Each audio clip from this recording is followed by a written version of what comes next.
Inner conflict is not a mistake. It is the beginning of the path toward wholeness. So sooner or later, we all grow tired of the battle between light and dark. We think we must choose one side, but that is a trap.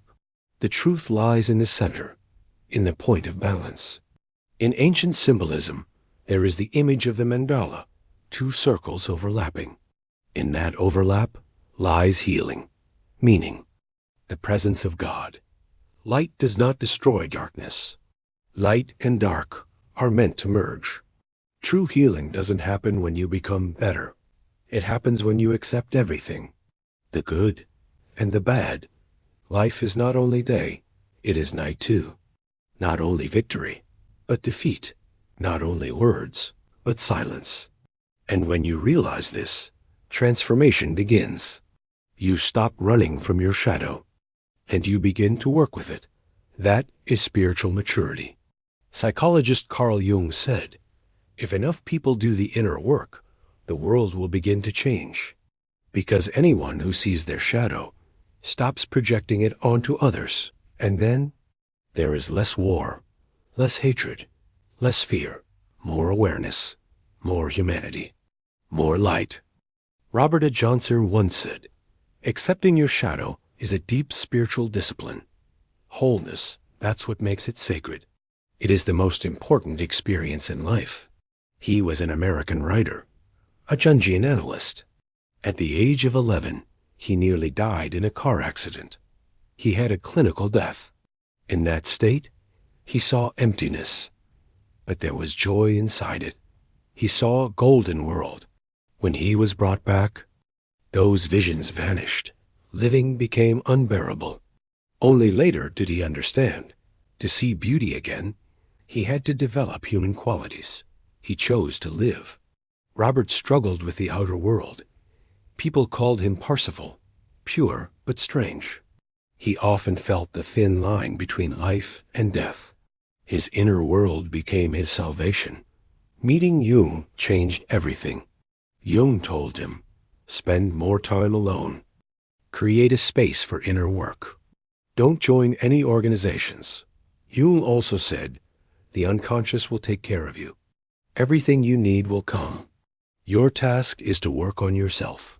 This is your path. Success in the outer world is not important. The true goal is to contribute to the evolution of the collective unconscious. The shadow is not only weakness. Sometimes it holds what we refuse to accept in ourselves. Ability, kindness, strength. It's terrifying to realize that you may be not just weak, but also great. That's why we often reject even the gold. Robert Johnson wrote, people are more likely to reject the light side of the shadow than the dark.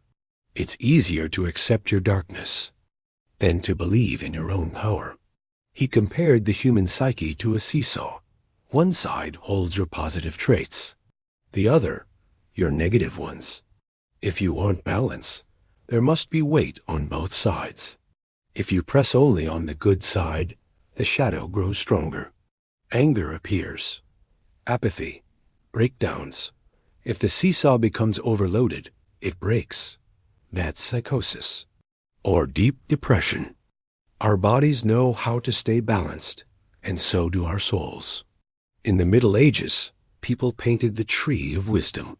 One branch brought salvation, the other, destruction. But it was one single tree. Creation and destruction are both fruits of the same root. We only want the light, but that breaks the balance.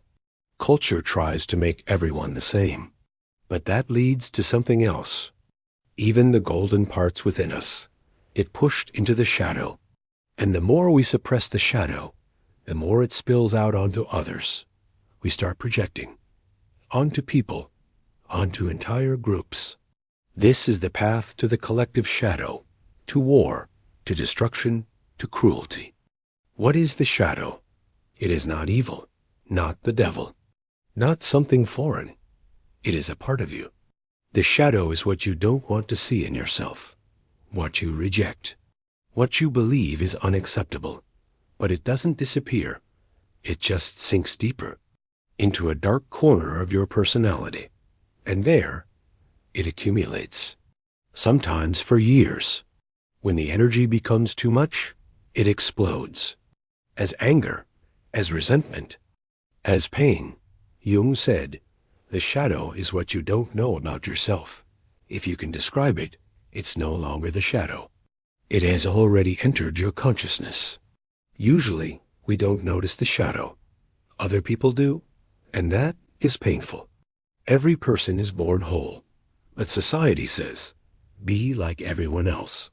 And so we split into two parts, the ego and the shadow.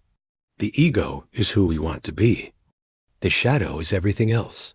Society tells us, be good. And to be good means to hide everything bad. But we forget, the shadow doesn't only hold weakness. There may also be gold. Sometimes nobility. Sometimes power. Sometimes raw energy. Jung said, the gold of the shadow is the most valuable thing we possess.